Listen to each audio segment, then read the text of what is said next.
అడ్డదిడ్డంగా వ్యవహారాలు సాగిస్తే ఎక్కువ కాలం రాజకీయాల్లో కొనసాగలేరని మీరంతా వన్ టౌన్ ఎమ్మెల్యేలే అంటూ మాజీ మంత్రి పల్లి రఘునాథ్ రెడ్డి వ్యాఖ్యానించారు. పుట్టపర్తి మాజీ ఎమ్మెల్యే దుద్దేకుంట శ్రీధర్ రెడ్డిపై పల్లె ఫైర్ అయ్యారు. అడ్డదిడ్డంగా రాజకీయాలు సాగించడం వల్లనే వైసీపీ పాతాళంలోకి వెళ్లిందన్నారు. తాను వివాద రహితుడన్న విషయం రాష్ట్ర ప్రజలందరికీ తెలుసునన్నారు. అటువంటి నాపై నిందారోపణలు సాగిస్తే ఎవ్వరూ నమ్మరన్నారు. ఏదైనా మాట్లాడేటప్పుడు ఆచితూచి మాట్లాడాలని మాజీ ఎమ్మెల్యే శ్రీధర్ రెడ్డికి సూచించారు. ఎన్నికల ముందు 50,000 ఓట్ల కంటే ఒక్క ఓటు తక్కువ వచ్చినా తాను రాజకీయాలు సాగించనని, శ్రీధర్ రెడ్డి చేసిన శపథాలు ఏమయ్యాయని పల్లె ప్రశ్నించారు. అరే ఓరే అని మాట్లాడే మీలాంటి కుసంస్కారం మాకు లేదన్నారు. అరాచకాలకు, అక్రమాలకు, దౌర్జన్యాలకు పేటెంట్ వైసీపీ అని ఆయన విమర్శించారు. ఒకటి శ్రీధర్ రెడ్డి ఒకటి గమనించు, పల్లె రఘునాథ్ రెడ్డి దాదాపు 30 సంవత్సరాల రాజకీయాలు ఉన్నాడు. ఈ పక్కన తెలుగుదేశం పార్టీ తరఫున నేను నా కుటుంబం నాట్అవుట్గా ఉన్నాం, నాట్అవుట్ బ్యాట్స్మెన్లు. ఆ పక్కన బ్యాట్స్మెన్ అంతా మారుతూ ఉంటారు. మీరంతా వన్ టైం ఎమ్మెల్యేలు. కారణం ఏమంటే అడ్డాదిడ్డంగా రాజకీయాలు చేస్తే ప్రజలు చాలా రోజులు రాజకీయాల్లో కొనసాగలేరు. అక్రమైన కేసు అన్నప్పుడు నిజంగా బాధ అవుతుంది. సాధారణంగా అందరికీ తెలుసు పల్లె రఘునాథ్ రెడ్డి వివాదరహితుడు అనేది రాష్ట్రం అంతా తెలుసు, జోలికి పోడు అని. నా మీదనే 23 కేసులు పెడితే నువ్వే సత్యమ్మ టెంపుల్ దగ్గర అనేక రకమైన కేసులు పెట్టించావు. 2019, 2024 లోపల 23 కేసులు నా మీద పెట్టారంటే మీరు మనుషులా? మీకు మానవత్వం ఉందా? ఏమైనా ఆలోచన చేశారా? ఇప్పుడు దాదాపు 2 సంవత్సరాలు అవుతా ఉంది. నీ మీద ఒక సింగిల్ కేసులు పెట్టించానా? పోలీసులను దుర్వినియోగం చేసుకుంటా అంటున్నావే, నేనేగా దుర్వినియోగం చేసుకుంటా ఉంటా కన్నా నీ మీద ఇంతవరకు ఈ 2 నెలల కేసు లేదు. అదే నీ హయాంలో 5 ఏళ్ళలో కార్యకర్తలను తీసిపెట్టాయి. నా మీద నీకు చదువు చెప్పిన ప్రతిఫలంగా 23 కేసులు ఉన్నాయి వైఎస్ఆర్సీపీలు పెట్టినట్టు. అక్రమైన కేసులు నేను పెట్టిస్తానా? నువ్వు పెట్టిస్తావా?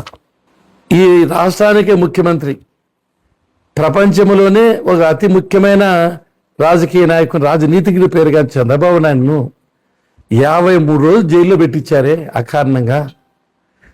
కొల్లు రవీంద్ర కాంచి అచ్చెన్నాయుడు వరకు ముఖ్యమైన నాయకులందరినీ చేయని తప్పుకో అందరినీ జైల్లో పెట్టించారే. వేలాది మంది, లక్షలాది మంది కార్యకర్తలు ఉసురు మీకు తగలలేదా? అది తగిలే కదా మీరు 11 సీట్లకు వచ్చేటది. అక్రమైన కేసులు పెట్టిస్తానా? దారులు చెప్తున్నా, అందరికీ తెలుగుదేశం పార్టీ అయినా, వైఎస్ఆర్సీపీ అయినా, బీజేపీ అయినా, కమ్యూనిస్టులకైనా ముందు ఉండే దారులు మూసేస్తే ఒప్పుకునే ప్రసక్తి లేదు. ప్రజలు చాలా ముఖ్యము. క్యాస్ట్ కాదు, క్రీడ్ కాదు, రాజకీయాలు కాదు ముఖ్యము.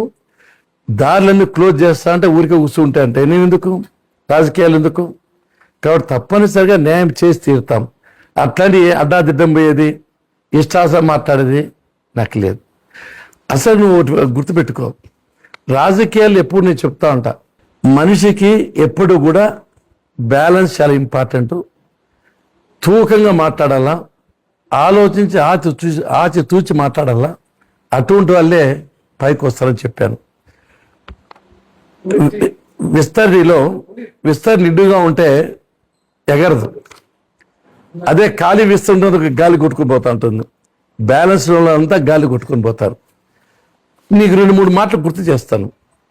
ఒకటి, ఎన్నికలకు ముందు 50,000 ఓట్ల కంటే 1 ఓటు తక్కువ వచ్చినా నేను ఎమ్మెల్యేగా కొనసాగాను, రాజకీయాలు చేయనని చెప్పి ఉత్తర కుమార ప్రగల్భాలు పలకలేదా?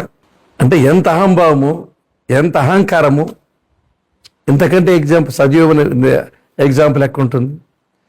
50,000 రాలేదు, ఓడిపోయినావు, నాకేది సిగ్గా ఉంది, నీకే సిగ్గా ఉంది లేదో, మాట నిలబెట్టుకుంటావు లేదో అది నీకే నీ విఘ్నత వదిలిపెడుతున్నా.